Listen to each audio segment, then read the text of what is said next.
All right, for more on this, let's bring in Dr. Ezekiel Emanuel, Vice Provost of Global Initiatives at the University of Pennsylvania, also former COVID advisor to President Biden. Dr. Emanuel, it's great to have you on CNBC and Last Call. What is Eli? I know you're not a stock person per se, but looking at their drug lineup, what is Eli Lilly doing so right? Well, I'm not a stock person, but they do have a good pipeline. And as you mentioned, they've got a super powerful anti-diabetes drug, and they've got an Alzheimer's drug. I think that combination with their cancer drugs has been very powerful and persuasive. With Jardiance and Mounjaro obviously going after obesity, going after diabetes, but we know the type 2 side of diabetes. How big is the obesity epidemic in America? Is it fair to call it a, quote, crisis? And I don't use that word lightly. And how optimistic are you that some of these drugs will indeed help, solve a problem that millions of Americans are indeed struggling with? Yeah, it's huge. 40% of adults obese. We've got an overweight and obesity problem. And it's not just adults. There are also many children, more than a third of children, overweight or obese. So it's a huge problem. Type 2 diabetes that results often from the obesity, over 37 million Americans. So that's a very, very big problem.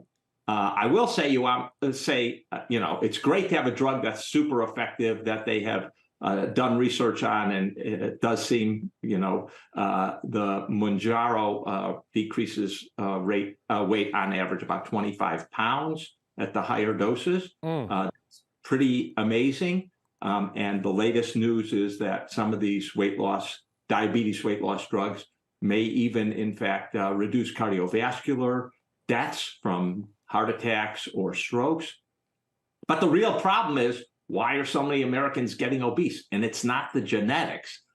We got obese as a country over the last 40 or 50 years, and that's from eating more processed foods, more sugar foods, and to eat the way we are eating, bigger portions, more sugar-sweetened foods, more processed foods, and then to take a drug to counter that, the obesity induced by that, seems like a very silly way to go. It is. Policy. And you're great. Listen, and I've struggled with my weight like millions of Americans at times, Dr. Emanuel, and I learned it's a lot easier to gain weight than it is to lose weight. I think everybody can agree on that.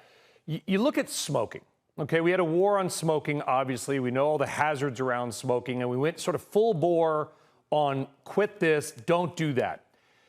Should we do the same thing on what you're talking about, or is it just going to be as easy as taking a pill, doing what we want? We don't want to tell people how to live, but at the same time, there is a medical cost to the system. Healthcare is now about 20% of the entire American economy.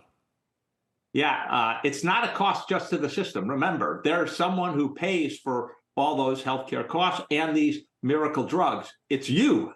And if our solution to the obesity crisis is more drugs, and very expensive drugs, we should mention, about $1,000 a month, that is not going to be tenable for the country. And I think the other thing is that, Eli Lilly, it's fantastic that they developed this drug. And don't get me wrong, I think it's a very important breakthrough.